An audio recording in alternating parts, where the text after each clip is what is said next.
I feel this in my bones, people. For you, I'm feeling it. I'm telling you. We've got to display the ministry of the Spirit today. Something that is so incredibly powerful to change the world. We must not lose today's opportunity to reach the whole world for Jesus Christ.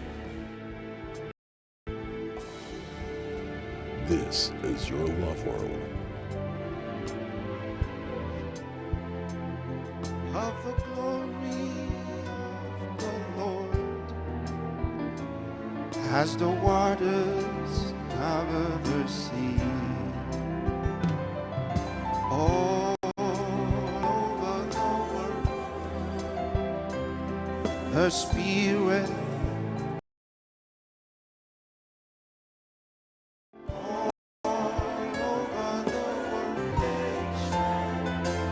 of the glory.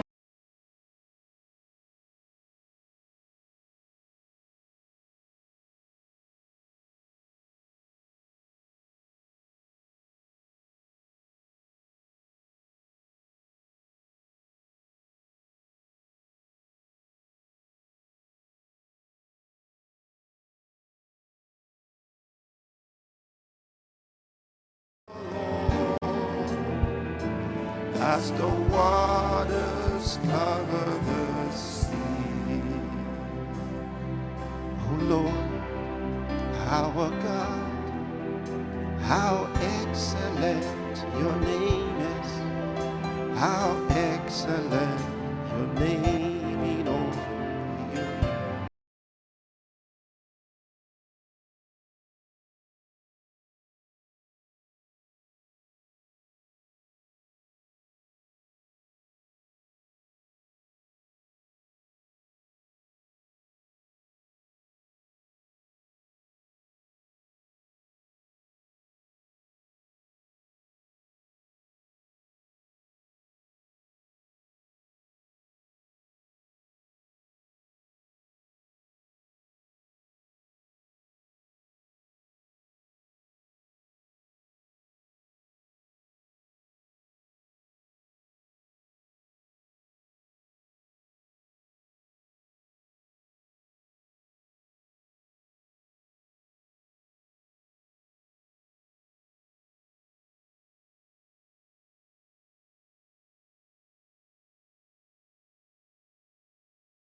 Your glory fills the heavens, beyond the farthest star. Not shall stand,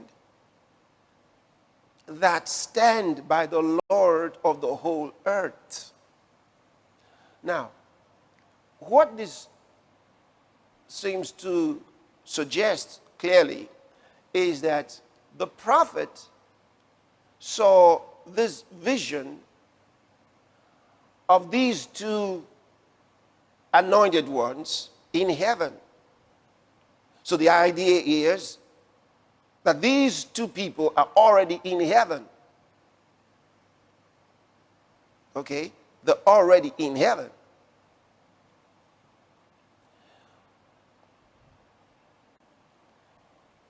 But when you understand prophetic revelation, that's not enough to say so.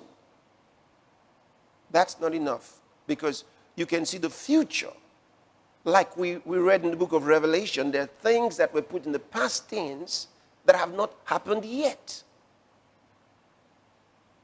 For example, he saw a great multitude of saints. They are not there yet. And he saw them in heaven. But that's a revelation, that's a vision. But for those who say that Zechariah already saw them, and so they were there, now that's the reason. They say because he says he saw these two. All right? Now, in Revelation chapter 11, when you go to verse 4, you'd see he refers to them. These are the two olive trees and the two candlesticks standing before the God of the earth. So clearly, this seems to be what Zechariah was talking about. But when you use these two to determine who those two olive trees are, those two anointed ones, several things. They have to be prophets, because it says they're prophets. They're not, they're anointed ones. When you read their ministry in the book of Revelation, definitely the prophets. And then it means if they were already in heaven so many years before Jesus came, that will suggest it can be any of the candidates from after Jesus came. So they pick Elijah and Enoch. Why Enoch? Because they say only those two didn't die before they went to heaven. But God didn't promise someone must die before going to heaven. So that's not a good reason to suggest any of them. Then they give the verse in Hebrews, it's appointed unto men once to die, and after that the judgment. No, that's not a promise. And the word doesn't say because it is, as though it is a promise. No, you read the whole context. I've had a teaching on that section before. So God's not saying that everyone must die. Otherwise, it nullifies what Jesus came to do. And in fact, if you read in Hebrews chapter 11, when you read the 5th verse, what does it say?